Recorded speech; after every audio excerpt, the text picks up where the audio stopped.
72세 박영희 씨는 30년간 아이들을 가르친 베테랑 교사였습니다. 남편과 사별한 지가 13년이 지났습니다.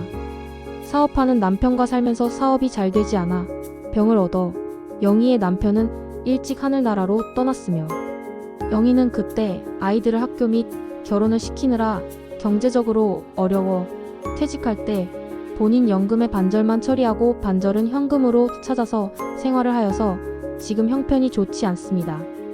퇴직 후 홀로 지내며 평범한 일상을 보내던 그녀에게 이날은 결코 평범하지 않은 하루가 될 예정이었습니다.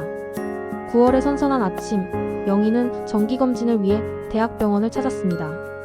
매년 이맘때 받는 건강검진이었지만 올해는 왠지 마음이 무거웠습니다. 요즘 깜빡깜빡하는 게 좀 늘었는데 나이 탓이겠지. 박영희님, 신경과 진료실로 들어가세요. 신경과요? 저는 일반 검진인데. 지난번 검사 결과 때문에 신경과 선생님께서 직접 상담하시겠다고 하셨어요. 영희의 가슴이 두근거렸습니다. 혹시 뭔가 문제가 있는 걸까? 하는 불안감이 엄습했습니다. 이 운명적인 재회. 안녕하세요. 들어오세요. 진료실에 들어선 영희는 의사의 얼굴을 보는 순간 놀라움을 감추지 못했습니다. 박영희 선생님 오랜만입니다. 어머, 이 목소리. 민수야? 정말 너구나. 네, 맞습니다. 30년 만이네요. 선생님께서 2학년 때 담임을 맡아주셨죠. 아이고, 그 조그만 민수가 이렇게 훌쩍 커서 의사가 됐구나. 너가 말하니 알 수 있지 밖에서 보면 모르겠다. 정말 자랑스럽다. 선생님 덕분입니다. 선생님께서 공부에 흥미를 갖게 해주셨거든요. 잠시 동안 따뜻한 재회의 기쁨이 진료실을 감쌌습니다. 하지만 김민수 의사의 표정이 점차 진중해졌습니다. 선생님 이렇게 만나게 되어 기쁘지만 오늘은 검사 결과에 대해 말씀드려야 할 것 같습니다. 검사 결과? 뭔가 안 좋은 건가? 충격적인 진단. 선생님 먼저 앉으세요. 천천히 설명드릴게요. 김민수는 검사 결과지를 펼치며 신중하게 말을 이어갔습니다. 인지기능 검사와 뇌 MRI 결과를 종합해보면 경도인지장애 초기 단계로 보입니다. 경도인지장애? 그게 뭔가요? 쉽게 말씀드리면 정상적인 노화 과정보다 기억력이나 인지 능력이 조금 더 떨어진 상태예요. 아직 일상생활에는 큰 지장이 없지만 치매 말하는 거죠? 치매로 진행될 가능성이 있다는 뜻입니다. 하지만 선생님 너무 걱정하지 마세요. 초기에 발견했고 적절한 관리를 하면 진행을 늦출 수 있어요. 영희의 머릿속이 하얗게 변했습니다. 치매라는 단어가 귓가에 맴돌았습니다. 민수야, 아니, 선생님 이걸 가족들에게 말해야 할까요? 그게 좋을 것 같습니다. 가족분들의 도움이 필요한 시기니까요. 고민과 갈등. 진료를 마치고 병원을 나선 영희의 발걸음은 무거웠습니다. 집으로 가는 버스 안에서도 김민수 의사의 말이 계속 떠올랐습니다. 가족의 도움이라. 첫째 정훈이는 회사 일로 늘 바쁘고 둘째 정은이는 육아와 살림으로 힘들어하고 막내 정민이는 사업이 어려워 경제적으로 여유가 없는 상황이었습니다. 30년간 학부모들에게 아이들 교육은 가족이 함께 해야 한다고 말했는데 정작 내일은 어떻게 해야 할지 모르겠네. 결심과 다음 예고. 집에 도착한 영희는 거실 소파에 털썩 주저앉았습니다.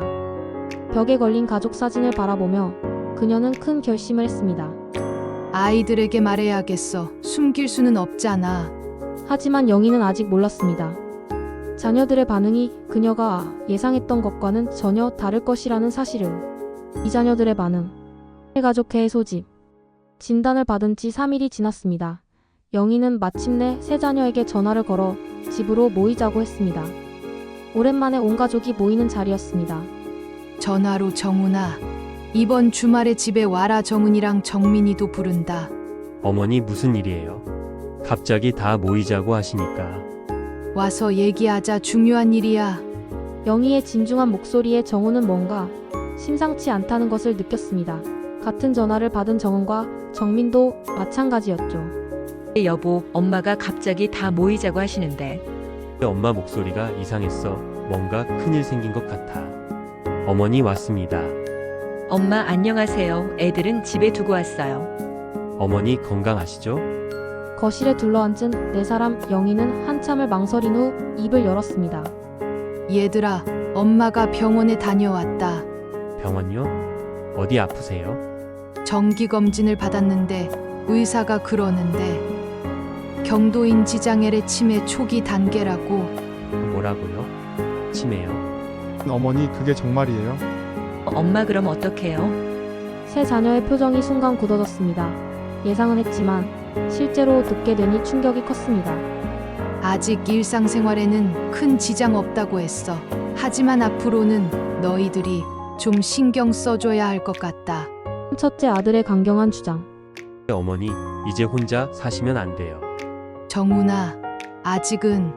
아니에요. 치매는 갑자기 악화될 수 있어요. 가스레인지 끄는 걸 깜빡하시면 어떡해요? 집에서 넘어지시면 어떻게 해요? 회사에서 관리직을 맡고 있는 정우는 항상 논리적이고 현실적이었습니다. 요양원을 알아봐야겠어요. 요즘은 시설도 좋고 전문적인 케어를 받을 수 있어요. 요양원? 벌써 그런 얘기를? 지금 결정하자는 게 아니라 미리 알아봐야 한다는 거예요. 대기가 길어서 미리 신청해 둬야 해요. 오빠 너무 성급한 거 아니에요? 성급하다고? 정은아, 현실을 봐야 해. 우리가 매일 돌볼 수 있어? 정훈의 차갑도록 현실적인 판단에 영희의 마음은 더욱 무거워졌습니다. 둘째 딸의 갈등과 좌절. 오빠 말씀이 틀린 건 아니지만 엄마를 요양원에 보낸다는 게. 정은아, 괜찮다. 오빠 말도 일리가 있어. 엄마 저희 집으로 오세요. 제가 모실게요. 정훈의 제안에 잠시 희망이 보이는 듯했습니다. 하지만 정은아, 너 지금 애 둘 키우면서 힘들어하지 않아? 거기다 어머니까지? 그래도 내 엄마인데 남이 키워달라고 맡기는 건 아니잖아요. 누나, 형 말이 맞아. 그럼 너는 뭘 할 거야? 나야, 나도 지금 사업이 어려워서. 이때 정훈의 휴대폰이 울렸습니다. 또 여보네. 아 그래요? 알겠어요. 전화를 끊으며 미안해요. 큰애가 열이 난다고. 정훈은 현실 앞에서 좌절할 수밖에 없었습니다. 어머니를 모시고 싶은 마음은 간절했지만 현실적 여건이 따라주지 않았죠. 냉혹한 현실과 써먹한 작별. 어머니, 저도 요양원이 좋을 것 같아요. 전문적인 관리도 받으시고. 그래, 너희들 말이 맞나 보다. 어머니, 오해하지 마세요. 우리가 어머니를 버린다는 게 아니라. 알고 있어. 너희들도 다 사정이 있는 거지. 무거운 침묵이 거실에 흘렀습니다. 30분 전만 해도 가족이었는데 이제는 서로가 부담스러운 존재가 되어버린 것 같았습니다. 저는 애 때문에 먼저 들어갈게요. 저도 가봐야겠어요. 어머니, 내일 요양원 몇 곳 알아보고 연락드릴게요. 자녀들이 하나둘 떠나가고 영희는 홀로 거실에 남았습니다. 벽시계의 초침 소리만이 정막을 깨뜨렸죠. 30년 동안 저 아이들을 키웠는데 이제는 짐이 됐구나. 영희의 눈에서 눈물이 흘러내렸습니다. 요양원에서 목격하게 될 충격적인 현실을. 요양원 방문이 충격. 약속대로 정우는 어머니와 함께 요양원 견학을 나섰습니다. 첫 번째로 향한 곳은 집에서 가장 가까운 힐링 실버타운이었습니다. 어머니, 여기가 리뷰도 좋고 시설도 괜찮다고 해요. 그런가? 안녕하세요. 힐링 실버타운에 오신 걸 환영합니다. 먼저 상담실에서 간단히 설명드릴게요. 깔끔한 로비와 친절한 직원의 모습에 첫인상은 나쁘지 않았습니다. 저희는 4인 1실 기준으로 월 180만 원이고요. 2인 1실은 220만 원, 개인실은 280만 원입니다. 180만 원이요? 한 달에? 네, 식사와 기본 케어 서비스 포함입니다. 추가 서비스는 별도 요금이 있고요. 어머니 연금이 150만 원인데. 영희의 얼굴이 어두워졌습니다. 벌써부터 경제적 부담이 현실로 다가왔습니다. 그럼 시설을 한번 둘러보시죠. 복도를 따라 걷던 영희는 4인실을 들여다봤습니다. 침대 4개가 빼곡히 들어선 좁은 공간, 각자의 물건을 둘 작은 사물함이 전부였습니다. 이런 곳에서 남들과 함께 내가 살 수 있을까? 이 획일적인 일상과 제약들. 식사 시간은 정해져 있어요. 아침 8시, 점심 12시, 저녁 6시입니다. 외출은 보호자 동반 시에만 가능하고요. 외출도 마음대로 못하는 건가요? 안전상의 이유로요. 영희는 복도에서 휠체어에 앉은 어르신들을 봤습니다. 대부분 멍하니 앞만 바라보거나 졸고 있었습니다. 레크리에이션 프로그램도 있나요? 네, 오전 10시에 체조, 오후 2시에 만들기 활동이 있어요. 모든 분들이 참여하셔야 합니다. 모든 분들이요? 네, 인지 능력 향상을 위해서요. 정해진 시간, 정해진 활동, 정해진 공간. 영희에게는 감옥과 다를 바 없어 보였습니다. 두 번째, 세 번째 요양원. 두 번째 요양원은 더 비쌌습니다. 2인실 기준 월 250만 원. 시설은 조금 더 좋았지만 역시 자유는 제한적이었습니다. 여기는 어때요, 어머니? 다 비슷해 보이네. 세 번째 요양원에서 영희는 더욱 충격을 받았습니다. 복도에서 만난 한 할아버지가 간병인에게 화를 내고 계셨거든요. 내가 언제 기저귀를 차겠다고 했어? 화장실 갈 수 있다고. 할아버지 안전하게 이걸로 하세요. 존댓말은 왜 못해? 나도 사람이야. 영희는 그 모습을 보며 자신의 미래를 상상했습니다. 저렇게 존엄성을 잃어가며 살아야 하는 건가? 결정적 순간, 그 할머니의 절규. 마지막 요양원에서 돌아가던 길, 영희와 정우는 휴게실을 지나게 되었습니다. 그때였습니다. 따라. 네, 따라, 나 좀 집에 데려다줘. 여기 너무 답답해서 못 살겠어. 할머니, 저는 내가 뭘 잘못했길래 이런 데 가둬놓고. 집에만 가면 안 될까? 집에서 죽고 싶어. 할머니의 손이 영희의 팔을 꽉 붙잡았습니다. 그 손에서 절망과 외로움이 꼬스라니 전해져 왔습니다. 할머니 또 그러세요. 이리 오세요. 집에 보내줘, 제발. 할머니가 끌려가는 모습을 본 영희의 가슴이 무너져 내렸습니다. 정훈아, 나도 저렇게 되는 거야? 어머니, 그런 게 아니에요. 저분은 좀 심한 경고. 정훈아, 솔직히 말해봐. 너도 나를 저기 맡겨두고 가끔 면회 오는 게 편하지? 어머니, 돌아가는 차 안은 침묵으로 가득했습니다. 정훈도 영희도 할 말을 잃었죠. 내가 정말 이런 곳에서 살아야 하나? 어머니, 오늘 본 곳들이 전부는 아니에요. 더 좋은 곳도 있을 거고. 정훈아, 좋은 곳은 더 비싸겠지? 내 연금으로 어떻게 감당해? 그건 우리가 보태드리면. 너희한테도 부담이지. 집에 도착한 영희는 천천히 차에서 내렸습니다. 어머니, 오늘은 좀 충격이셨죠? 시간을 두고 생각해 보세요. 그래, 알겠다. 들어가 봐. 정훈의 차가 사라진 후 영희는 집 앞에서 한참을 서 있었습니다. 아니야, 저런 곳에서는 못 살겠어. 분명히 다른 방법이 있을 거야. 그날 밤 영희는 잠들지 못했습니다. 요양원에서 본 할머니의 절규가 귓가에서 떠나지 않았거든요. 하지만 그녀는 아직 몰랐습니다. 며칠 후 우연히 발견하게 될 희망적인 소식을. 새로운 발견과 희망. 우연한 방문 주민센터에서. 요양원 견학 후 3일이 지났습니다. 영희는 밤잠을 설치며 고민에 빠져 있었죠. 그러던 어느 날 주민등록 등본을 띄러 주민센터를 찾았습니다. 주민등록 등본을 띄러 왔는데요. 네, 여기 창구로 오세요. 주민등록 등본을 띄고 나오던 영희는 게시판에 붙은 포스터 하나에 시선이 멈췄습니다. LH 고령자 복지주택 입주자 5집이라는 문구가 눈에 들어왔거든요. 고령자 복지주택.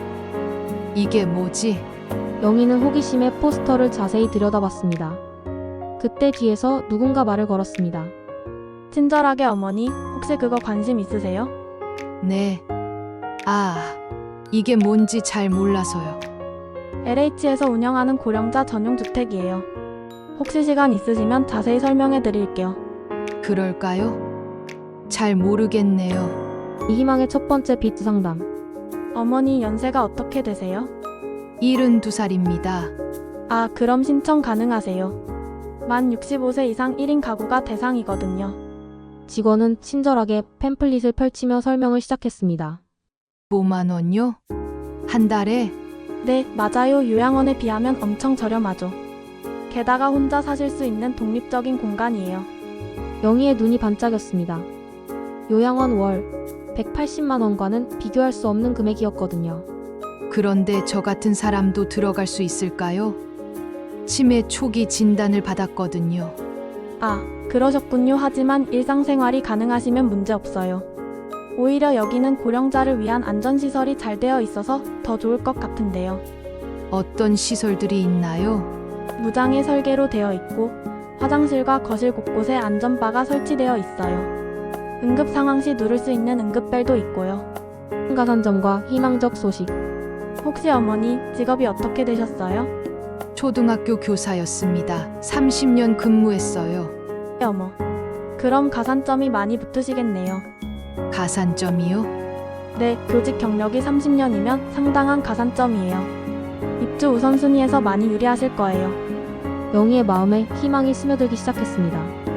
30년의 교직 생활이 이런 곳에서 도움이 될 줄이야. 그리고 여기는 생활지원사가 주 2회 방문해서 안부도 확인하고 필요시 병원 동행도 해드려요. 정말요? 그럼 완전히 혼자가 아니네요. 네, 독립적으로 살면서도 필요할 때 도움을 받을 수 있어요. 어떠세요? 한번 견학해 보시겠어요? 견학이 가능한가요? 물론이죠. 내일 오후에 시간 되시면 같이 가보실까요? 운명적인 견학 새로운 세계. 다음날 오후 영희는 주민센터 직원과 함께 LH 고령자 복지주택을 방문했습니다. 저기 보이는 건물이에요. 어때요? 깔끔하죠? 정말 깨끗하네요. 요양원하고는 완전히 다른 느낌이에요. 안녕하세요. 박영희 님이시죠? 견학 나오셨다고 들었어요. 1층 관리사무소에서 간단한 인사를 마치고 실제 입주 가능한 방을 보러 갔습니다. 이게 기본 구조예요. 원룸형이지만 생각보다 넓죠? 생각했던 것보다 훨씬 넓네요. 약 25평방미터의 공간에는 침실과 거실, 주방, 화장실이 효율적으로 배치되어 있었습니다. 여기 보세요. 화장실 벽에 안전바가 설치되어 있고 바닥도 미끄럼 방지 처리가 되어 있어요. 응급벨은 어디 있나요? 침실과 화장실 두 곳에 있어요. 여기 빨간 버튼을 누르시면 관리사무소로 바로 연결돼요. 혼자 있어도 안전하겠네요. 영희는 창가로 다가갔습니다. 창밖으로는 작은 정원과 산책로가 보였습니다. 경치도 좋고 여기서라면 정말 나답게 살 수 있을 것 같아요. 새로운 가능성과 결심. 그리고 여기 입주민들은 대부분 비슷한 연령대세요. 그리고 1층에 작은 커뮤니티 공간도 있어서 원하시면 다른 분들과 교류도 가능해요. 강제로 참여해야 하는 프로그램은 없죠? 전혀요. 모든 게 자율이에요. 참여하고 싶으면 하고 아니면 안 하고 완전히 자유로우세요. 요양원에서 느꼈던 답답함과는 정반대였습니다. 여기서는 자신의 의지대로 살 수 있었죠. 어머니 어떠세요? 마음에 드시나요? 네, 정말 좋아요. 신청하고 싶어요. 교직 경력이 30년이시라고 들었는데 가산점 때문에 입주 가능성이 높아요. 다음 주에 서류 접수하시면 될 것 같아요. 영희의 얼굴에 오랜만에 밝은 미소가 떠올랐습니다. 정말 감사해요. 이런 곳이 있는 줄도 몰랐어요. 어머니 같은 분을 위한 정책이에요. 당당하게 신청하세요. 집으로 돌아가는 길, 영희의 마음은 한결 가벼워졌습니다. 드디어 희망의 빛이 보이기 시작했거든요. 이제 아이들에게 좋은 소식을 전할 수 있겠네. 하지만 영희는 아직 몰랐습니다. 자녀들이 이 소식을 어떻게 받아들일지, 그리고 진정한 독립을 위해서는 더 큰 용기가 필요할 것이라는 사실을. 진정한 독립과 화해, 이 결정 발표와 자녀들의 반응. 복지주택 견학 후 일주일, 영희는 다시 세 자녀를 집으로 불렀습니다. 이번에는 자신의 결정을 알리기 위해서였죠. 어머니, 요양원 중에서 정하신 곳이 있어요. 엄마 아직 더 생각해 보셔도 돼요. 어머니 부담 갖지 마세요. 얘들아, 엄마는 복지주택에 들어가기로 했다. 복지주택이요? 그게 뭔데요? 엄마 거기가 어디예요? LH에서 운영하는 고령자 전용 주택이야. 요양원이 아니라 내가 독립적으로 살 수 있는 곳이란다. 처음 들어보는데 괜찮은 곳이에요? 직접 가봤어. 월세 15만 원에 혼자 살 수 있고 안전시설도 잘 되어 있어. 15만 원이요? 그런 곳이 있어요. 자녀들은 처음 듣는 이야기에 당황스러워했습니다. 이 설득과 설명의 시간. 30년 교직 생활 때문에 가산점도 받고 입주 가능성이 높다고 해. 엄마 거기서 혼자 지내시기에 너무 외롭지 않을까요? 외로워도 내 집이야. 요양원에서 남들과 함께 지내는 것보다 훨씬 나아. 하지만 치매가 진행되면 어떡해요? 생활지원사가 주 2회 방문하고 응급벨도 있어 병원 동행도 해준다고 해. 그럼 완전히 혼자는 아니네요. 그래. 독립적으로 살면서도 필요할 때 도움을 받을 수 있어. 영희의 차분한 설명에 자녀들의 표정이 조금씩 변하기 시작했습니다. 엄마가 그렇게 원하신다면 우리가 좀 더 알아봐야겠어요. 정말 안전한 곳인지. 너희들이 직접 확인해봐도 돼. 하지만 내 결정은 바뀌지 않을 거야. 어머니의 진심 어린 메시지. 얘들아, 엄마 말 좀 들어봐. 영희의 목소리가 평소보다 단단했습니다. 30년 동안 교실에서 아이들을 가르치면서 늘 말했어. 독립적인 사람이 되라고. 그런데 정작 내가 너희들에게 짐이 되면서 살 순 없잖아. 엄마 짐이라니 그런 말씀 마세요. 정은아, 솔직하게 생각해봐. 너도 아이들 키우고 살림하느라 힘들잖아. 거기에 치매 걸린 엄마까지 모시면 어떻겠어? 어머니, 정훈이 너도 마찬가지야. 회사 일도 바쁘고 애들 교육비도 만만치 않을 텐데. 어머니, 저희가 뭔가 잘못했나요? 아니야, 너희들은 잘못한 게 없어. 다만 엄마도 존엄하게 살고 싶어. 너희들에게 부담 주지 않고 내가 선택한 곳에서 내 방식대로 살고 싶은 거야. 영희의 진심이 담긴 말에 세 자녀는 고개를 숙였습니다. 6개월이 지났습니다. 영희는 LH 고령자 복지주택에서 새로운 삶을 시작했습니다. 오늘 날씨도 좋네. 작지만 온전히 자신만의 공간에서 영희는 차를 마시며 창밖을 바라봤습니다. 작은 정원에서는 다른 입주민들이 산책을 하고 있었죠. 박영애님, 안녕하세요. 오늘 방문 날이에요. 어서 와요. 기다리고 있었어요. 어떻게 지내세요? 몸은 괜찮으시고? 네, 아주 좋아요. 여기 와서 오히려 더 건강해진 것 같아요. 다행이네요. 혈압약은 잘 챙겨 드시고 계시죠? 물론이에요. 그리고 1층 커뮤니티 센터에서 하는 원예 치료도 참여하고 있어요. 생활지원사와의 대화는 따뜻했습니다. 감시나 관리가 아닌 진정한 돌봄이었죠. 정은이한테서 전화 왔네. 여보세요? 엄마 내일 아이들이랑 놀러 가도 돼요? 그럼 당연하지. 오랜만에 외손주들 얼굴 보고 싶었어. 진정한 화해와 메시지. 다음 날 정은이가 두 아이와 함께 찾아왔습니다. 할머니, 여기 정말 좋아요. 그치? 할머니가 잘 골랐지? 엄마 정말 잘 지내시는 것 같아요. 얼굴도 밝아지셨고. 정은아, 엄마가 이렇게 자립해서 사니까 너도 마음 편하지? 네, 솔직히 처음엔 걱정했는데 이렇게 보니까 정말 좋은 선택이셨어요. 그때 정훈과 정민도 함께 찾아왔습니다. 어머니, 여기 정말 깔끔하네요. 안전시설도 잘 되어 있고. 어머니가 현명한 선택을 하셨네요. 이제야 진짜 내 인생 같다. 너희들에게 부담도 안 주고 나도 존엄하게 살고. 영희의 거실에서 웃음소리가 터져 나왔습니다. 이제는 부담이 아닌 사랑으로, 의무가 아닌 그리움으로 만날 수 있게 되었거든요. 노후 준비는 자녀에게 의존하는 것이 아니라 스스로 선택하는 것이었어. 내가 어떻게 살지, 어디서 살지를 내가 결정하는 것. 그게 진짜 존엄한 노후였던 거야.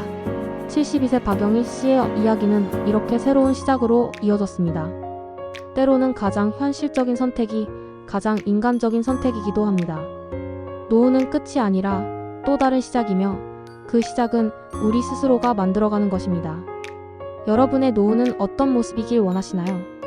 구독과 좋아요, 광고키 부탁드립니다.